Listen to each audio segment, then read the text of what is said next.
Hello and welcome to the NICU Space podcast by Miracle Moon. I'm Dr. Frankie Harrison, a clinical psychologist and a NICU parent myself. Through my work as a psychologist and through my own experience of having a baby in neonatal care, I know that the NICU journey can leave a huge emotional impact on parents and families. This podcast is a space where we talk honestly about that experience. We will be exploring the emotional impact of neonatal care, the anxiety, the guilt, the grief, the questions about bonding and identity, the parts of the experience that so many parents carry long after leaving the hospital. Across the series, I'll be speaking with other NICU parents at different stages of their journey, as well as professionals working in the field. We want you to feel seen, understood, and less alone in what you've been through. So whether you are currently sitting beside an incubator, recently home from NICU, years down the line still making sense of it all, or someone supporting a NICU family, you are very welcome here. What you have been through matters, and you do not have to carry it on your own. Before we begin, just a quick note that this podcast is for information and support, but it is not a substitute for individual medical or psychological care. Now, let's get into today's episode.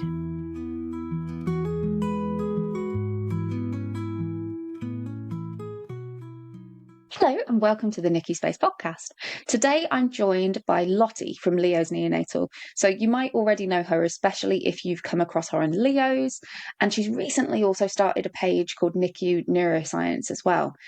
You might have seen her community, you might have seen her sharing on social media, you might have seen her running webinars. So Lottie and I share a really similar passion for supporting both parents and staff to better understand the nervous system, especially in the context of neonatal care. So in this conversation today, I was really excited to talk to Lottie because this is something that I am spending a lot of my time thinking about at the moment. And I know Lottie is as well. So today we're focusing on what happens in the body and brain when you are in that environment of being in neonatal care. We talk about survival mode, what that actually means, what our nervous system actually means, why it makes so much sense that things like hypervigilance or that constant checking, or maybe those kind of threat-based responses show up both in the NICU and then when you come home too. We also explore that transition into becoming a parent. So for mums, that's called matrescence. So what it means to become a parent while also carrying trauma, how that can impact how you feel, think, and respond. And then alongside all of that, we talk about how those things can shift too. So how understanding your nervous system can help you, how things don't have to keep staying the way that they do right now. I'm really, really glad that you're here for this conversation. It is such an important one, and I really hope that lots and lots of people listen to it because it's honestly so incredibly helpful and validating. If anything comes up for you while you're listening, whether that's questions, thoughts, please do get in touch. We are always more than happy to support you however we can. So let's get into the episode. Hello, Lottie. How are you? I'm good, thanks. How are you? Yes, I'm all right. Thank you. Thank you so much for joining us today. I'm really excited to talk to you. I was just saying, I attended your webinar. You did a free webinar on matrescence through trauma, and it was absolutely brilliant. So I'm really excited to talk to you today about all the neuroscience stuff that you're doing, which is incredible. Because I think the last time that we had you on, it was before you'd done all of the kind of neuroscience type stuff, and we were talking about Leo's. Yeah. But there's been quite a pivot for you in terms of the neuroscience stuff. I'm just wondering, can you tell us a little bit about what's happened? Yeah, absolutely. So for me, kind of, I've loved neuroscience for the last 4 years, and kind of just in my own time, like just wanting to learn more about, I think, my own experience in the NICU and kind of what we went through. And just still had like questions that were unanswered about, kind of what was still happening for me. And I kind of just ended up falling down this rabbit hole initially, just kind of reading, I think, as everyone does, The Body Keeps the Score. And then and then I just kind of went into a whole other kind of realm of reading papers and just becoming like really immersed in this. And we've been, obviously, through Leo's, we provide that mental health support for families, who've been on a NICU or have had pregnancy or baby loss in the Northeast. And as a charity, we've been predominantly grant funded for the last God, how many years have we been going now? Nearly 9 years. And I think anybody who works in the charity sector will tell you that right now, like, it is really tough to get funding. Like, it is really, really tough. I've never known it like this. Even just donations in general, it's really hard. Wow. And one of the conversations that we've kind of routinely been having with funders, I would say over the last two to 3 years, is you need to be more sustainable. And we were like, we're in a bit of a chicken and egg situation, because we need the money to allow us to be sustainable, to kind of, you know, to develop this sustainable arm that you want us to develop. Last year, we were really fortunate that a local funder sort of came to us and said, like, what do you need? What do you need to be sustainable? And I was like, I need to do something with this knowledge that I have, and I think it can be really powerful. And they, you know, they took a chance on, you know, no one doing anything like this in the space. You know, it was all brand new. They didn't really know much about the neuroscience side of things.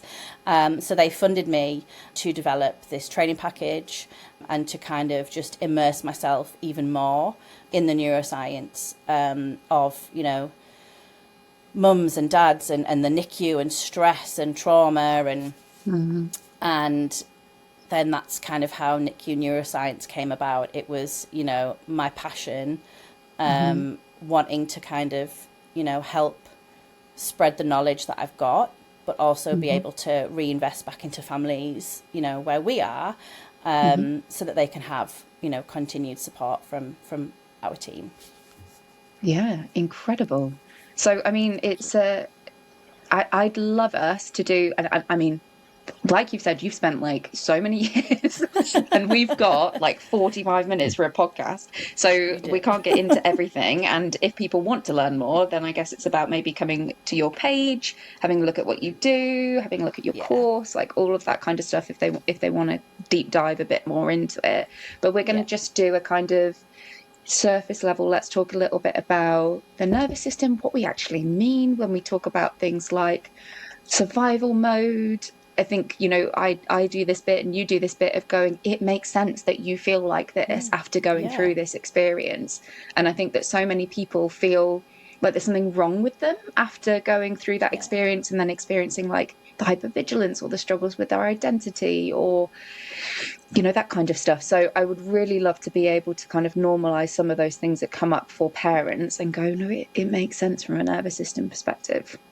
Yeah, absolutely. Yeah. I think I just kind of want to interject before we start in that I think, you know, you and I both know, we've both been through the NICU. You go through that experience and when you leave, there's almost this expectation from society, from the systems that are there to support parents, not everywhere, but in general, that event hasn't happened and that we will fit into normal services, that we will behave like a parent who hasn't had a highly stressful or traumatic event. And that can be really difficult because there isn't, you know, there are some incredible charities out there, but it's very much a postcode lottery. You know, there's incredible psychologists working on the unit, but that work doesn't always translate into discharge and the follow-up. You know, you come home and you are essentially kind of, you almost go even further into a survival mode because the system is not set up to support us. So when you go in and you say to somebody, this is what's happening for me, there's that invalidation of, but it's finished now. So, like, don't worry about it. Or, well, why are you still bothered about that all of these years down the line? Or actually, we don't have a service that helps with that. Or you don't meet the criteria for this. Or, you know, your scores aren't severe enough. You know, all of those things kind of feed in further to that distress and that invalidation. So, yeah, it's tough. Oh, completely. And I guess it's a part of it in just getting it out there, talking to people and validating it, which is just that like first bit. It feels small, but I feel like, you know, you must get it as well with people responding, just being like, I thought it was just me. You know, this makes so much sense. Like, thank you for kind of validating it. Like, I get those messages all the time. And I think that we're just so used to being in that kind of society that just does kind of that invalidation of the experience. So if we can help people understand it, that's a really important part. Can you tell us a little bit in terms of like super basic, when we're talking about the nervous system and when we're talking about survival mode, what do we actually like mean by that? Yeah, so there's a lot of talk on social media at the minute about nervous system, like if you're kind of in that area, in that arena. So when I talk about the nervous system, and usually when we're talking about the nervous system, we're talking about the autonomic nervous system. And this is home to our sympathetic nervous system, where we have what a lot of people call that fight or flight response. Our parasympathetic nervous system, which is where we have that rest and digest, but we can also have a more kind of collapsed response within that one. And also our enteric nervous system, which is the gut. But predominantly when people are kind of talking about the nervous system, we're talking about usually that sympathetic and parasympathetic, those two areas there. And with survival mode, when we're sitting within that, we're usually talking about that mobilization of the sympathetic nervous system, that one where we become more vigilant, where, our heart rate increases, our breath changes, our eyes, actually, the cranial nerves in our face, they change, and they open the eyelids even more to allow more light in so that we can see more of what's going on. We have changes in our inner ears. We stop needing a wee. Our appetite gets suppressed. There's a huge amount of changes that happen. And usually, what should happen is that an event happens, you go into that mobilization, you recover, and you come back down to what we call like the set point. But with the NICU, because it is, such a, I guess, sensory rich and unpredictable environment, which is not ideal for the brain, because the brain likes to know what's happening. So when that doesn't happen, it gets quite stressed when we don't have, control, and when we don't know what's coming next. We can end up staying more in that sympathetic state, and that can kind of become the more dominant one. And then the more we stay there, the harder it is to come out of it again, because it starts to feel that it's safer here than it is out of it. Yeah, completely. And I think that you hear that in the language that people use down the line when they say things like, I don't feel like I can rest, I don't feel like I can switch off. That kind of bracing feeling of feeling like something bad is going to happen, so I need to stay switched on to kind of anticipate it. And having that like level of hypervigilance there almost feels protective, and like I can't let that go, especially if I've got a poorly or have had a poorly baby. Yeah, absolutely.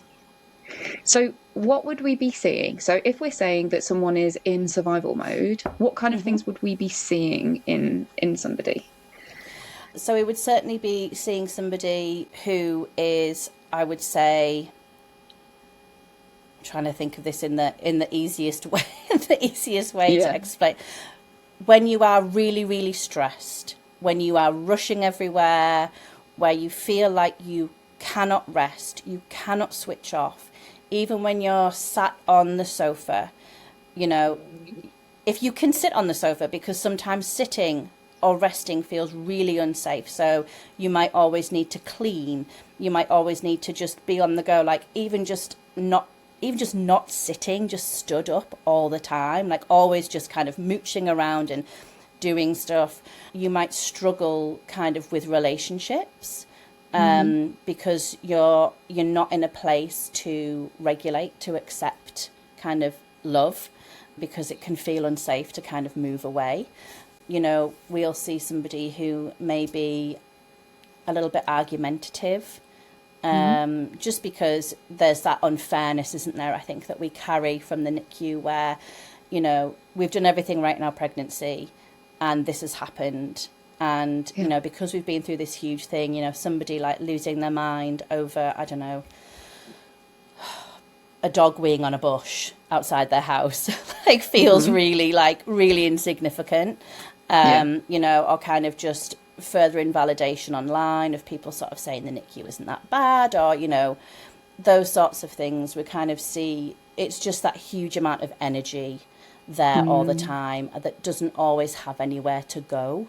And you might struggle to sleep, you might struggle to eat. Self-care it just can't happen, because you don't have access at that point as well either to the thoughts, the feelings that you need to kind of do self-care, because it feels too unsafe to let that barrier down. So that's kind of what we would be seeing really with somebody who was like that, which I think is pretty common. Yeah, I certainly completely. lived like that for a long time. Oh, totally. Like, I really only think that it's maybe been like, I feel like it was like until my daughter was 3. So I had like a really long period of time where I felt like I just continually was in that mode. I think it was there way more kind of within that first kind of couple of years after my NICU baby was born.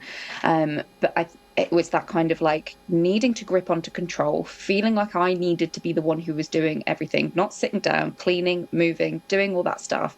For me, it was also the snapping. So it was the like, it felt like my capacity was just full. And I talk about having like this kind of idea of a stress bucket. So like it's almost like the kind of unprocessed trauma is there, but then the little kind of everyday stuff is on top, and it just feels like you're at capacity and you just kind of fall over it.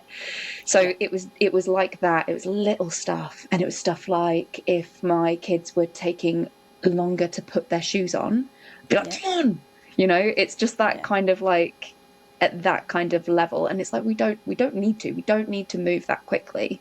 Or even things like, I remember my husband just walking slowly in front of me in the kitchen while I was trying to do stuff, and just being like, move. But it's just that kind of nervous system on edge, and because there's so much mobilization, so much energy, because way back when you would have ran away from the threat, or you would have fought the threat, and obviously we can't do that in that situation. So all of that sort of just stays like in you, and it's got nowhere to go. So we do need to walk faster, or we do need to move quicker, because it's that we've got to go. There's just that huge rush all the time of we can't be late, we have things to do, when in reality those things don't matter. But because of what you've been through, because your nervous system hasn't had the chance to recover, it's really hard. It's so tough. Oh, totally. Absolutely. And I think like, going back to the birth, the NICU experience, you have so much of that mobilization like within you. And what you're met with is possibly an emergency section or something like that, where you are laid down and unable to move. And then you're going into the NICU experience where you are sat constantly. And I talk about that bit of being like, of course you've got that like mobilization kind of feeling within you, that kind of like drive feeling within you, and you are having to be not moving. So it just kind of stores. And you're also having to juggle at that point as well so much wider stuff, because you can't really snap in the NICU. You can't really show what's happening for you, because there's so much kind of concern around what that might look like. And I talk in the course a lot about appeasement, and it's a nervous system state that comes through when there is like a hierarchical difference. And I know that there's been a huge amount of work around parents not being visitors and parents being participation, but even just from the basic level, that at the point of delivery, you have to give your baby to somebody you have never met. You do not know their name, potentially. You do not know where the NICU is or where they're going, and you do not know what they're doing to your baby other than they're saving your life. And you have to give that trust implicitly and immediately. And even just that act creates that hierarchy, buzzing the door to get in. You've got to be, you have to build these relationships around, well, these people have access to my child, so I've got to sort of adhere to everything and behave in a certain way. Otherwise, I can lose access to that. Yeah. And that is also really difficult because there's so much mobilization still in there, but you're having to suppress it because you're having to look like everything is okay and that you've got, can I swear? Yeah, of course you can. That you've got your shit together. Yeah, totally. You know, and I think that there's can a be fear. really hard. I don't know if you've come across this, but there's this fear that I come across all the time of being like, if I express this, they're going to take my baby away from me. Yes, absolutely. You know? And again, that's that hierarchical difference of, because they have this knowledge, they are, you know, they're the doctors, they're the clinicians. And all of the things that you're feeling, you know, we can have intrusive thoughts that are really unkind. We might be having a day where we might be having those really unpleasant thoughts about not wanting to be here. It doesn't mean necessarily that we actually want to act on it. It just means that this is really tough right now. And this is so hard. And I just can't. I don't know how long I can do this for. The minute you open up to that in that situation is really difficult, because there is that very real fear that social services will be called, that you will be penalised for not coping, when actually, why would you cope? You know, in the real world, nobody would give their child to somebody to babysit that they'd never met without, you know, kind of vetting them, and you wouldn't do it. Kind of just all of the restriction that comes just from a systemic point of view is huge. And then there's that kind of, okay, I've got to build these relationships. I've got to learn the language. I've got to turn up every day, even when I don't want to turn up. You know, I've got to be really nice, even when I just don't want to speak to anybody. I've got to look like I'm being a good parent when this is not at all actually what I expected or what the brain expected. And that's really hard to kind of shove all that down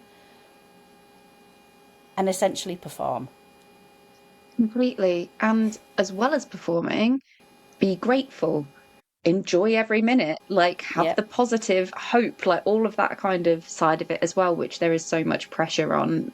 Actually, this is how I should be when I've had a baby. So it's kind of shoving it all down and feeling like you're missing the mark. With all of those emotions at the same time too. It's massive. It's absolutely massive. It's such huge.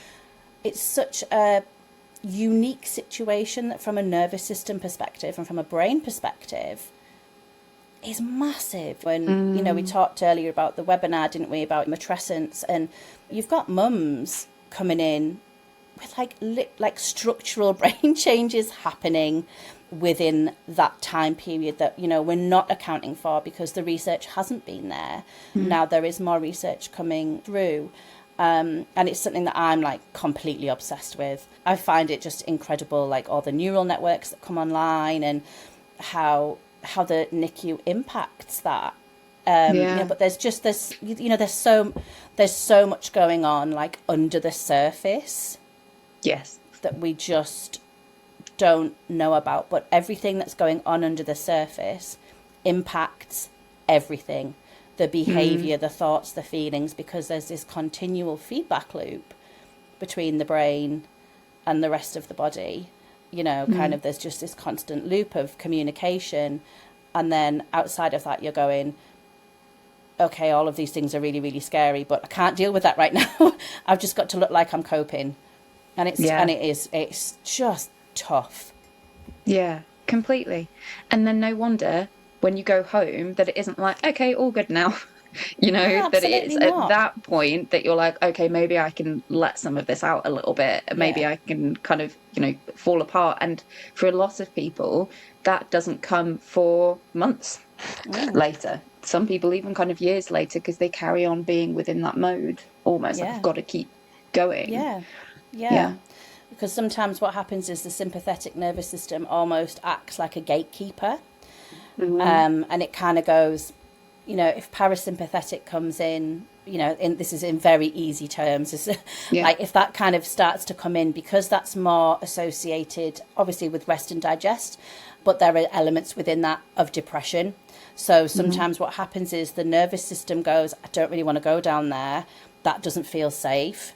So we're just going to keep going and going and going and going and going, you know, and it becomes that gatekeeper And then usually what happens is you have a bit of a breakdown, or your physical health starts to get impacted. And that's one of the big things that, you and I look at, isn't it, really, in the course, is the physical symptoms that come from all of that unresolved stress.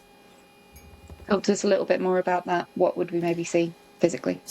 So if you've got that stress and it's unresolved for a significant period, and, everybody coming in the NICU doesn't have a blank slate. We all have prior lived experience. So we may be carrying domestic violence, domestic abuse, racism, poverty, prior losses, prior NICU stays, infertility. No one's coming in there like completely clean slate. So you're already carrying this. But like long term, what we might see is chronic pain coming through. You might not have had a significant injury, but there's pain there that kind of just isn't really going away. You might have changes in your gut. So you might have IBS. IBS is a huge one. Reflux, nausea, bloating, that's one of the biggest ones.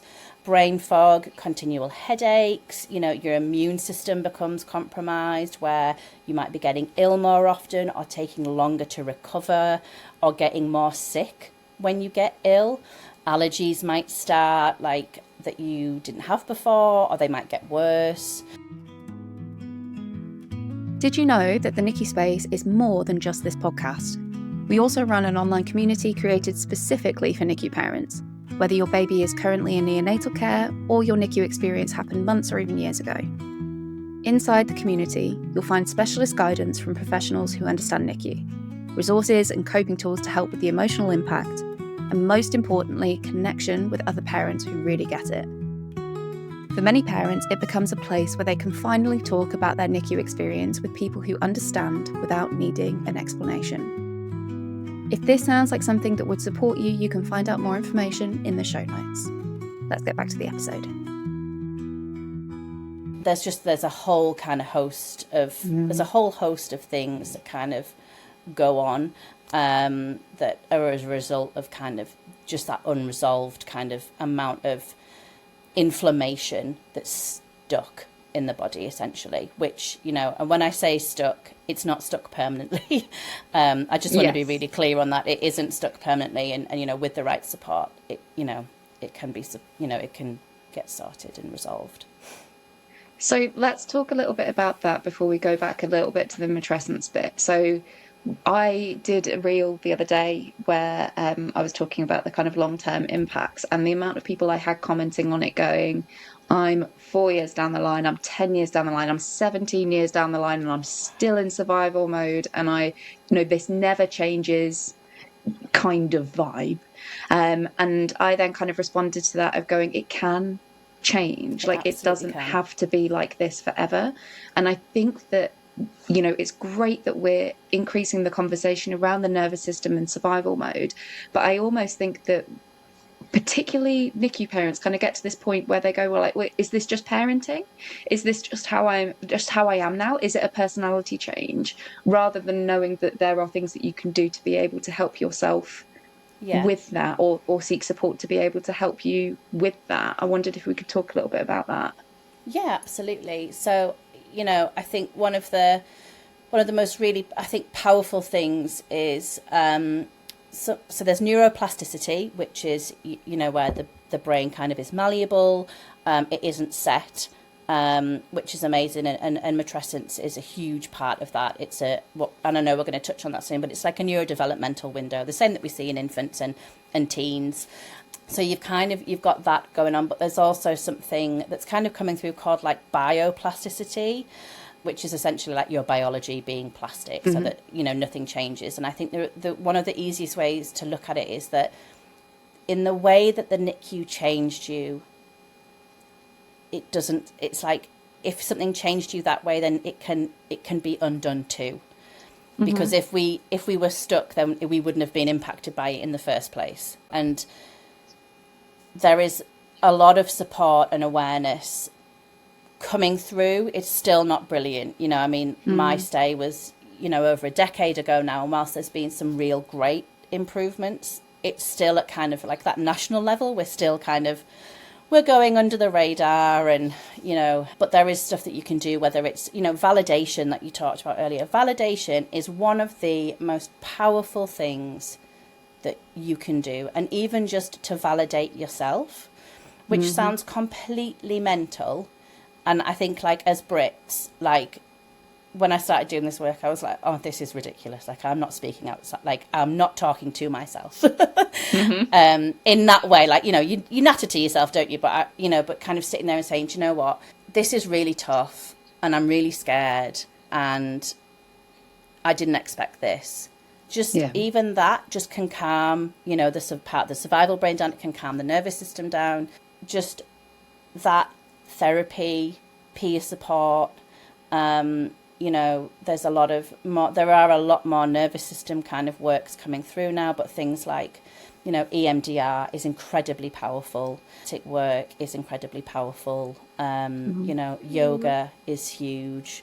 There's lots of ways in which we can help. And I think that's kind of what I wanted to do as well with the course, is give staff in the units tools to understand how they can support their own nervous system, but how they can support the nervous system of parents, so that when they do come home, it's, hopefully it's not as horrendous. But you do not have to be like, it's not a irrevocable change. You can grow around it. We have that post-traumatic growth. We can heal from it. So yes.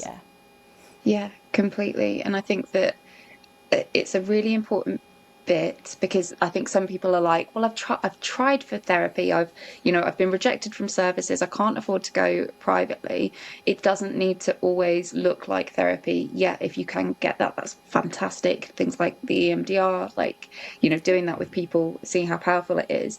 But like, the kind of stuff that I'm doing through the NICU space, that community support, creativity, movement of your body, like expressing it, validating, it's all part of it, isn't it? Co-regulation, just being in that space with somebody whose nervous system is regulated, can regulate your nervous system and bring you back into a space of safety. And just that 1%, like that 1% every single day, even if it's just singing, putting some music on, being outside in nature, things that feel really simple. And as somebody who, like, I literally would have laughed this down the road years ago. Me too, 100%.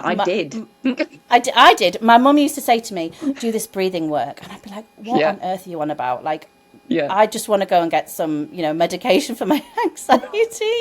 And she'd be like, no, the breathing work is great. And, the more I got into this, the more I was like, actually, it can be really great. I mean, I suffered with panic attacks. So to start with, it really wasn't great. No.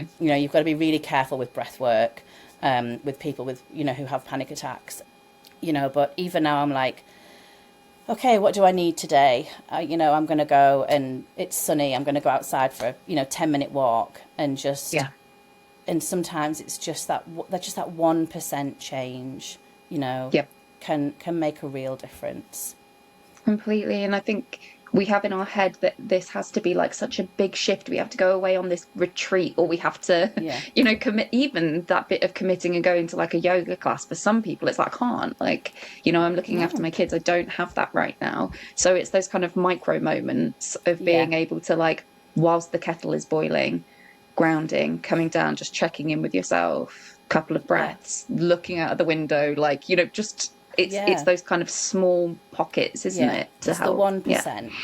Yeah. And I think when you say to somebody it's just 1%, it feels more manageable than like, okay, you've got to overhaul your diet, and you've got to go start exercising, you've got to have therapy every single day, and it's but it is so tough when you're in it. It's so tough when you're in the thick of it to even have the capacity to think about that, which is why I think the work that you do is incredible, because it gives people that break and that validation, and that validation is so powerful. And just that co-regulation that you offer in the NICU space, that creativity, all of those things, like community, is a huge healer. have a look at Dr. Nikki Elliott's work. Like, her stuff is incredible on community and co-regulation.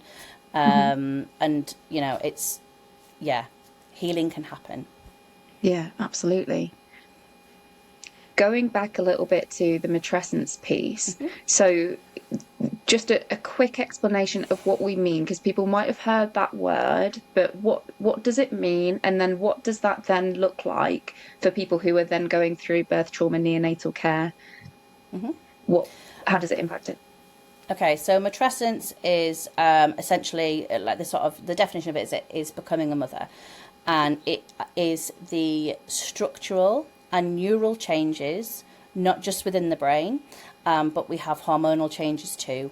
So it's kind of like there's the immune system as well, but there's a lot of changes. But structurally in the brain, we see physical changes. This occurs during pregnancy and postpartum. Some studies say that it lasts for 2 years. Some studies say 20 years later they can still see the changes. And it is classed as a neurodevelopmental window. So like I touched on earlier, the same as like you would see in children when they're developing. You know, you're growing their brain, like, you know, and with teenagers, I think the studies that they've done, that people have done have kind of, they can't see the difference in the MRIs, like, because the changes are so big, they're so similar. You know, we talk about, you know, adolescence all the time. You know, we educate about it in school, but we don't educate mums about, you know, the very real changes that happen in the brain. So we have reductions in things like what we would call grey matter. We have new neural networks that come online that weren't there before. We become, by, you know, through that, as an example, more hypervigilant. You know, that's just, you know, because we've become a mum, those things have changed. But because it's a window of neuroplasticity where we have all of these changes going on, it's very vulnerable to stress. So when you have a traumatic birth or you're in the NICU, you know, not only have you got a baby who is, you know, developing in the NICU, they're developing their brain, their nervous system. You've got mums whose brains are also developing in that space. And because with neuroplasticity, like that, those, you know, that sort of plastic changes, it's kind of what it says is like it's neutral. So it doesn't kind of work on positivity or negativity. It learns through repetition. So when you're in the NICU, because we're going in every day, and there's that repetition sometimes of bad news, or, you know, baby just being stable for ages but not really moving forward, there's not really any progression, you know, there are a lot of changes, you have to learn and adapt a lot. It is a vulnerable time for the maternal brain. And it is, you know, and stress is proven from, you know, the studies that have been done that can impact the brain. But what I want to be really clear on here is that, you know, it's not set in stone. Yeah, completely. And I think there's a lot of things where, like, people say, oh, it changes mothers' brains, like, forever.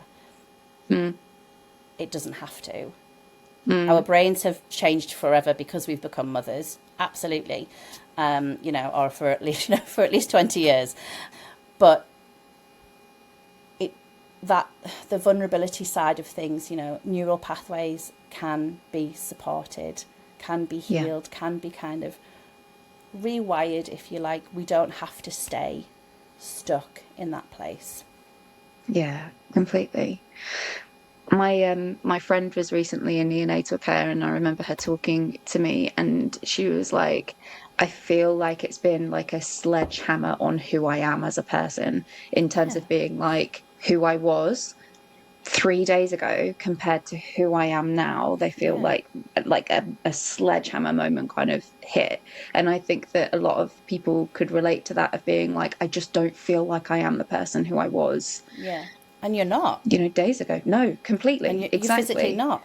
You know, there's at the point of delivery, there is a huge shift hormonally in your immune system, within the brain. Like, the moment that baby is delivered, there is a huge change. And I think that you know, we need to acknowledge that, because especially when that happens kind of within traumatic experiences, or, you know, within the NICU, you know, the person that you even kind of walked in the hospital as is not the person that you'll walk out, you know, and that is largely shaped by the stress and sometimes the traumatic stress that you endure, but also because your whole body internally is changing, you know, and that can be, you know, if somebody said, you know, you're not going to feel the same because your brain changes, like at the point of delivery, your brain is going to change. There's going to be, you know, these things that happen. You'd be like, okay, I'm going to be prepared that I'm going to feel different. But because we don't talk about it, and because, you know, you don't know, you start thinking, what is wrong with me? Because I don't recognize who I am anymore. And the things that maybe used to make me feel good don't make me feel good anymore. The things that I used to like to do for self-care don't hit the mark anymore. There's all of those things that, you know, just change. Yeah, and I guess, you know, the bit that I kind of come to is being able to, like, and it's hard because I think when you go through such a huge shift in your identity like that, there can be distress around that, there can be grief around that. But I Absolutely. think if you're able to get to that place where you're like, okay, I know that this happens, so let's get a bit curious about it. So Yeah. like, what do I like now? What is important to me now? And like kind of learning yourself, kind of Yeah. almost talk about like kind of like dating yourself in that kind of Yeah. way of It's, being like, you know, yeah. what do I like now? Like what Yeah. feels good for me? Like what are my priorities? All of that kind of stuff, and just finding it Yeah. out about yourself now. Yeah. Yeah. Absolutely. Yeah. So I would love you to tell us a little bit as we're kind of wrapping up. Tell us a little bit more about what you're working on, the NICU Neuroscience course, and just tell us a little bit about how people could get involved in that if they were interested in learning more. Yeah, okay.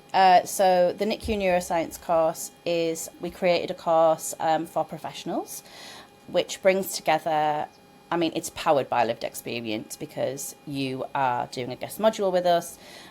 We have Dr. Greer Kirschenbaum, who is a neuroscientist from Canada, and Jessica Maguire, who is a world-renowned nervous system expert. It's all about the neuroscience of what happens to parents in the NICU. It is aimed at, you know, professionals, so not just neonatal staff, but, you know, midwives or psychologists, psychiatrists, counsellors, doulas, anybody who work, you know, peer supporters, anybody who works with neonatal families to help bring language and understanding to what is happening. And within that, we support kind of the mapping of the nervous system of the people attending. So kind of each week there is a different topic that we cover. So the course goes on for 13 weeks. And you kind of not only learn that topic in depth, but you kind of actually learn about your own nervous system in the process. And I'm really proud of it. It has been an incredible undertaking, and I'm so delighted that kind of, Huge. yeah, way bigger than I thought, you know, and I'm delighted that we've got you and Greer and Jessica, you know, on board, and, you know, we've all got lived experience in very different ways as well. And I just think for me, being able to give clinicians who are working in that space a new lens to work through, a way to support their own nervous systems, because, you know, healthcare is incredibly tough, you know, especially over here in the UK at the minute, to be able to understand what's happening for you on shift in that moment, and how, you know, a parent is responding, and looking at that and being like, oh, actually, okay, you know, that parent's really distressed today, and thinking, okay, well, which nervous system state might this be? And how can I help do that? What does that nervous system need right now from me, rather than, oh my God, I don't know what to do, I'm just going to kind of shut down, because that feels safer for them. Yeah. So the aim is, yeah, kind of working with staff globally to kind of just bring this insight and this knowledge, and to educate parents as well, and validate, you know, what's happening for them. So yeah, the course starts on the 6th of April, which is very soon. That is very soon. Yeah, it is, which is amazing. And we've got quite a few people signed up. Obviously, it's a course that you have to pay for, but the money gets reinvested back into neonatal families, which is wonderful, because then we can kind of keep doing our really vital work. And my hope is just that we can just bring a new lens to neonatal care and a new understanding of actually what's happening for parents. But it's done from a lived experience lens where there are insights that you just will not get anywhere else because we've lived it. So, yeah, and then hopefully, if all goes well, we'll do a second cohort later this year. And we're going to have kind of some mini courses because the matrescence stuff I'm like totally obsessed with. So we're going to look at doing like a mini matrescence module, sort of like mini course, which will be, like 6 or 7 sessions. But also looking at what we can do for parents as well, where parents can, where we can deliver kind of those free parent webinars, for parents to understand what's happening for them, and just some kind of just education and knowledge for themselves. Incredible, so needed. Oh, thank you. And I'm really excited to be a part of it. So it's it's incredible. So let's kind of finish up. So if we were to say one thing to parents who are listening right now, who are resonating and nodding their head and being like, this feels like it's me, who are maybe like, I feel like I'm stuck in that survival mode, what is it that you would say to them if you could say one thing to them? You are important. Your experience is completely valid. And how you're feeling right now is completely normal because of everything that you've gone through. I think that's what I would like someone to know, is that what they're feeling is normal, and just it is completely valid in the whole NICU space of being in that unit, whether you've been in for a day, a week, 6 months. Everything that you're feeling is completely valid because it's your body, it's your nervous system, and it's you. Yeah, completely. And I think bringing back to what we said, it's normal, it's valid, it's understandable, and it can change. Yeah. Right. So it's like, there's that kind of hope change part with it as well. Absolutely. That can come. Absolutely. When you're ready for that. Yeah. And it isn't a life sentence, which I think we often think, I certainly did think that it was, but it isn't. Completely. Yeah. Lovely. Thank you so much. We'll put all of the information about you, about the course below so that people can take a look at that. And watch this space taking over the world. All right. Take care. Bye-bye. Bye.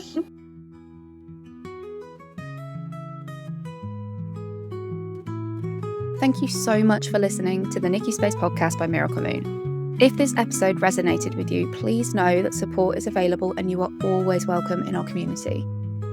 If you found this episode helpful, one of the best ways to support the podcast is by sharing it, leaving a rating, or subscribing. It helps these conversations reach more NICU parents who really need them. You can also find us on Instagram and across social media at Miracle Moon UK, or explore more resources at miraclemoon.co.uk. Wherever you are in your NICU story, please remember this: you are not alone.